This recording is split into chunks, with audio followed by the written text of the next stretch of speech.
কি অবস্থা বন্ধুরা, আজ আমি চলে এলাম এবারের ঈদে মুক্তি পাওয়া খুবই জনপ্রিয় আলোচিত একটি মুভির এক্সপ্লেনেশন নিয়ে। রেদওয়ান রনি পরিচালিত দম মুভিটি ইতিমধ্যে দর্শকদের হৃদয় ছুঁয়ে ফেলেছে।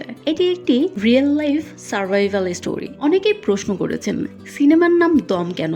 আসলে দম মানে শুধু নিঃশ্বাস নয়, দম মানে হলো টিকে থাকার জেদ। এই মুভির প্রধান চরিত্র নূর, সে এটাই প্রমাণ করেছে যে যতক্ষণ মানুষের ভিতরে বিশ্বাসের দমটুকু অবশিষ্ট থাকে ততক্ষণ মৃত্যুও তাকে হার মানাতে পারে না। তো আর দেরি কিসের, চলো শুরু করি। দম সিনেমার কাহিনী আবর্তিত হয়েছে নেস্ট নামের এক এনজিও কর্মকর্তা শাহজাহান ইসলাম নূরকে নিয়ে। তিনি ছিলেন একজন সৎ কর্মকর্তা। তার স্বপ্ন ছিল নিজের স্ত্রী রানীকে নিয়ে এমন একটি ঘরে থাকা যেখানে ছাদের ফুটো দিয়ে পানি পড়বে না এবং সেই বাড়িতে নিজস্ব একটা টিউবওয়েল থাকবে। নূরের সততার জন্য তার এনজিও কোম্পানি তাকে পোস্টিং দেয় আফগানিস্তানের কাবুলে। আর নূরও একটু বেশি বেতনের আশায় তাতে রাজি হয়ে যায়। শুরুতে তার বাড়ির লোকজন রাজি হয়নি তাকে আফগানিস্তানে যেতে দিতে, কারণ সেখানে যুদ্ধ চলছিল। পরে তারা রাজি হয় এই ভেবে যেহেতু আফগানিস্তানও মুসলমানদের দেশ, তাই তালিবানরা নূরকে কোনো ক্ষতি করবে না। আফগানিস্তানে যাবার পর নূর আবিষ্কার করে তাদের এনজিও যত গ্রামের লোন দিয়েছে তাদের বেশিরভাগই ডিফল্টার, অর্থাৎ লোনের টাকা ফেরত দিচ্ছে না। তাদের আফগানিস্তানের অফিসে সুজিত নামে একজন কর্মকর্তা ছিল, যেই চরিত্রে অভিনয় করেছেন চঞ্চল চৌধুরী। তার অভিনয় ছিল এই মুভিতে অসাধারণ, যেটা সে বরাবরই করে আসে। তবে লোকটাকে নূরের সুবিধার মনে হতো না, কারণ সে যে সমস্ত গ্রামে লোনের টাকা দিত তারাই বেশিরভাগ সময় টাকা ফেরত দিতে পারতো না।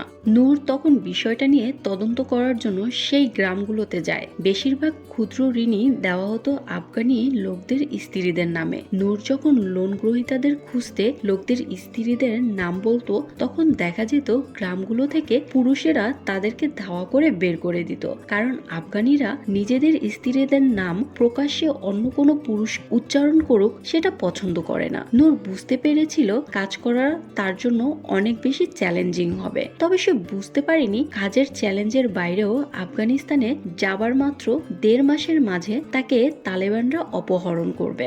ঘটনাটা 2007 সালের দিকে, যখন আমেরিকার সঙ্গে আফগানিস্তানের তালিবানদের সংঘর্ষ হয়েছিল। আমেরিকার সরকার তখন গ্রেফতার করেছিল তালিবান নেতা বাহারউদ্দিনকে। 7 দিনের মধ্যে বাহারউদ্দিনের মুক্তির জন্য তালিবান যোদ্ধারা কাবুল শহরে হামলা চালায় এবং অপহরণ করে একজন মহিলা বিদেশি সাংবাদিক এবং নূরকে। এদের মধ্যে মহিলা সাংবাদিক আনার সময়ই মারা যায়। নূরকে তারা একটা জিপে করে নিয়ে আসে মরুভূমির তাদের ক্যাম্পে। নূরকে যে দলটা ধরেছিল তাদের কমান্ডার ছিল ইজাজ খান নামের একজন পাকিস্তানি বংশোদ্ভূত তালেবান। ইজাজ খানের বাবা 1971 সালের বাংলাদেশের মুক্তিযুদ্ধের সময় পাকিস্তানি সৈন্য হিসেবে বাংলাদেশে এসে মারা যায়। তাই তার মধ্যে নূরকে অত্যাচার করার একটা বিশেষ প্রবণতা ছিল। নূর যতই সবাইকে বলতো সে বাংলাদেশি মুসলমান, এই ইজাজ খান তাকে কাফির বলে উপহাস করত। নূর বিভিন্ন সূরা পড়ে নিজেকে মুসলমান হিসেবে প্রতিষ্ঠা করার চেষ্টা করত, কিন্তু এই এজাজ নূরকে অপমান করার জন্য তার প্যান্ট খুলে এবং মারধর করার পাশাপাশি শীতের রাতে তাকে নগ্ন করে গুহায় ফেলে রাখে। তবে তালেবানদের মধ্যে রশিদ হামিদ নামের একজন যুবক ছিল, যে ছিল উচ্চশিক্ষিত। এই লোকটি নূরের সঙ্গে সবসময় ভালো ব্যবহার করত। সে জানায় নূর যেই এনজিওতে কাজ করত সেটার ফান্ডিং এর বড় একটা অংশ আসতো আমেরিকার থেকে। এছাড়াও তারা সুদের ব্যবসা করত, যেটা ইসলামে হারাম। এই জন্যই মূলত নূরকে তাদের লিডারের মুক্তির জন্য ধরে আনা হয়েছে। তালেবানরা নূরের ভিডিও আপলোড করলে নূরের গ্রামে শোকের ছায়া নেমে আসে। আমেরিকার সরকার একজন বাংলাদেশি লোকের জন্য তালেবান নেতাকে ছেড়ে দেবে না, এটা জানা কথাই ছিল।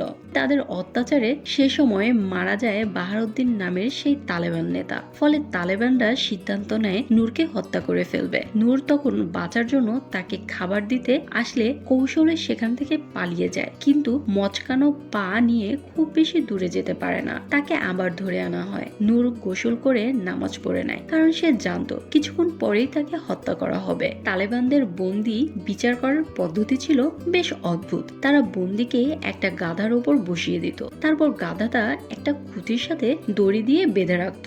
গাধার চারদিকে বৃত্তাকার পথে ঘুরতে ঘুরতে যখন ক্লান্ত হয়ে চলা থামিয়ে দিত, তখনই পেছনে থাকা জল্লাদ বন্দির গলা কেটে ফেলত। নূরের সামনে এভাবেই এক বন্দির শিরোচ্ছেদ করা হয়। নূর ভীষণ আতঙ্কিত হয়ে পড়ে এবং তাকে গাধার পিঠে ওঠানোর পরে সে চিৎকার করে দোয়া ইউনিস পড়তে থাকে। যেখানে মানুষ মেতে থাকে অন্যকে হত্যা করার আনন্দে, সেখানে সৃষ্টিকর্তা যেন নূরের দোয়া শুনে এই বোবা প্রাণীটিকে দিয়ে তার প্রাণ বাঁচানোর ফয়সালা করে দেন। গাধাটি নূরকে বৃত্তাকার পথে অনবরত ঘোরাতে থাকে। ফলে এক পর্যায়ে আফগান নেতাদের ধারণা হয় নূর একজন নেকবান্দা, তাই তাকে হত্যা করা উচিত হবে না। ফলে আল্লাহু আকবার বলে সবাই নূরকে জড়িয়ে ধরে এবং তাকে হত্যা করার সিদ্ধান্ত থেকে সরে আসে। সিনেমার পোস্টার থেকে ট্রেইলার সব জায়গায় কিন্তু আমরা গাধাটিকে দেখেছিলাম। এই গাধাটি সিনেমাতে মূলত একটি মেটাফর হিসেবে ব্যবহৃত হয়েছে। সৃষ্টিকর্তা যখন যাকে ইচ্ছা যেভাবে ইচ্ছা বাঁচাতে পারেন, এই রূপকটি মূলত তুলে ধরা হয়েছে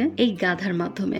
উচ্চ পর্যায়ের তালেবান নেতারা সিদ্ধান্ত নেন নূরকে এখনই মুক্তি দেওয়া যাবে না। তারা নেস্ট এনজিওর কাছে 1 কোটি আফগান মুদ্রা মুক্তিপণ হিসেবে দাবি করে 10 দিনের মধ্যে। এর মধ্যে নূরকে তালেবানদের শহরের ভেতরে যাবার অনুমতি দেওয়া হয়। কোরবানি ঈদ চলে আসে, তাকে সেমাই হালুয়া খেতে দেওয়া হয় এবং সেখানকার কিছু বাচ্চার সঙ্গে তার ভালো সম্পর্ক গড়ে ওঠে। ঈদের দিন তালেবান একজন বড় নেতা সেই শহরে ঘুরতে আসে, কিন্তু ওই ঈদের দিনই ওই শহরের উপরে বোম্বিং করে তালেবানদের বিরোধী পক্ষ।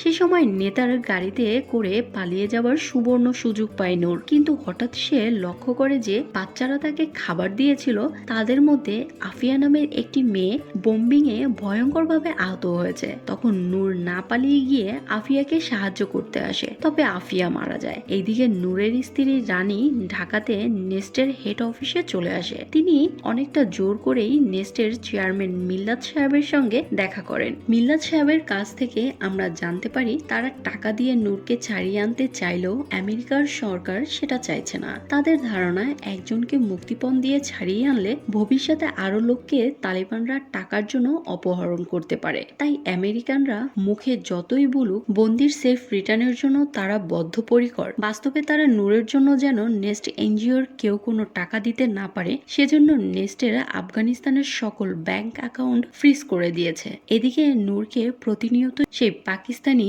বংশোদ্ভূত এজাজ খান উত্তপ্ত করত। যে গাধাটি নূরের প্রাণ বাঁচিয়েছিল সেটিকে নূরের সামনেই গুলি করে মারে। সে নূর অসহ্য হয়ে এজাজকে মারধর করা শুরু করে। এটা নিয়ে বিচার বসলে নিরীহ প্রাণী হত্যার জন্য এজাজকে সেই শহর থেকে চলে যেতে বলা হয়, আর নূর তাদেরকে বলে তাকে একটা সুযোগ দিতে, তাহলে সে টাকার ব্যবস্থা করে দিতে পারবে। সুজিতকে নূর তার কম্পিউটারের পাসওয়ার্ড দেয় যাতে বিভিন্ন গ্রামে তাদের যে লোনের টাকা বাকি আছে সেগুলো কালেক্ট করতে পারে। সুজিত মুক্তিপণের ব্যবস্থা করতে পারে। ইতিমধ্যে 53 দিন কেটে যায়। সুজিতের কাছ থেকে যখন নূর জানতে পারে তার স্ত্রী রানী প্রেগন্যান্ট, তখন নিজের সন্তানকে দেখার তীব্র বাসনা নতুন করে তার মনের মধ্যে বাঁচার আকাঙ্ক্ষা সৃষ্টি করে। নূরের আফগানিস্তানের কলিগরা সবাই তার জন্য 1 মাসের বেতনের টাকা দিয়ে দেয় নূরের মুক্তির জন্য। সুজিত লিস্ট ধরে ধরে প্রাণপণ চেষ্টা করে বিভিন্ন গ্রাম থেকে লোনের টাকা তোলার জন্য, কিন্তু তাদের ব্যাংক অ্যাকাউন্ট ফ্রিজ করে দেওয়া হয়। তাই অন্য কোনো উপায় ছিল না। কিন্তু দেখা যায় তালিকায় থেকেও 3টি গ্রাম ইতিমধ্যে যুদ্ধে বধ্যভূমিতে পরিণত হয়েছে। সেখান থেকে লোকেরা টাকা ফেরত দিতে পারবে না, তাই প্ল্যান মতো টাকা ওঠে না। সাহস করে মুক্তিপণের অর্ধেক টাকা সুজিতের ডেডলাইন শেষ করে তালেবানদের কাছে নিয়ে আসে। তালেবান নেতা অর্ধেক টাকা নেয় কিন্তু নূরকে ফেরত দেয় না। সেই সাথে অপমান ও মারধর করে সুজিতকে তারা তাড়িয়ে দেয়। কিন্তু বাইরে যাওয়ার পর সুজিতের সঙ্গে একজনের পরিচয় হয় যে কিনা পুরো পরিস্থিতি পাল্টে দেয়।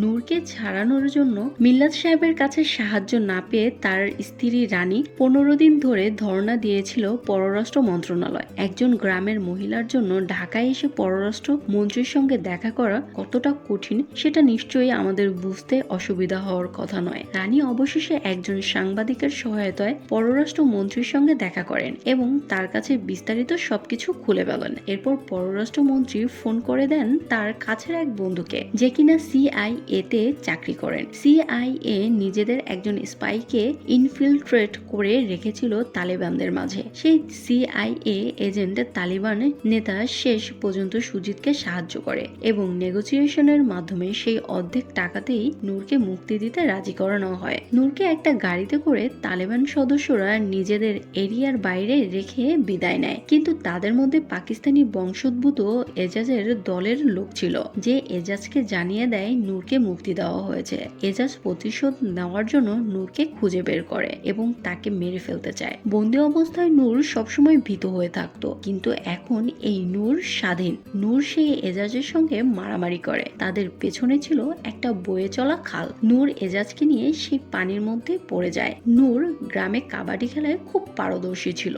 দম ধরে রাখা ছিল তার একটা বড় পারদর্শিতার জায়গা। নূর সেটা খুব ভালোভাবেই রপ্ত করেছিল। সে সবসময় বিশ্বাস করত বেঁচে থাকাটা হলো দমের খেলা। যতদিন মানুষ দম ধরে রাখতে পারবে ততদিনই সে বেঁচে থাকতে পারবে। পানির নিচে ডুবন্ত অবস্থায় দম ধরে রাখার ময়দানে নূর হারিয়ে দেয় এজাজকে। ফলে এজাজ ডুবে মারা যায় আর নূর ফিরে যায় এক নতুন জীবনে। তবে শেষ পর্যন্ত এজাজের লাশকে কিন্তু নূর পানিতে রেখে আসেনি, ঠিকই তুলে এনেছিল, কারণ নূর বাংলাদেশি মুসলমান ছিল। সে আরেক মুসলমানের লাশকে অসম্মান করতে দিতে পারে না, যদিও না সে তার শত্রু হয়। শেষ পর্যন্ত নূর এবং সুজিত দুজনেই বাংলাদেশে ফিরে আসে। নূর তার পরিবারকে নিয়ে আবারও তার সুখের জীবন শুরু করে। আর এখানেই শেষ হয় দম মুভির গল্প। একটা রিয়েল লাইফ সার্ভাইভাল মুভিতে যেমনটা হওয়ার কথা, মুভিটি ব্যক্তিগতভাবে আমার খুবই ভালো লেগেছে।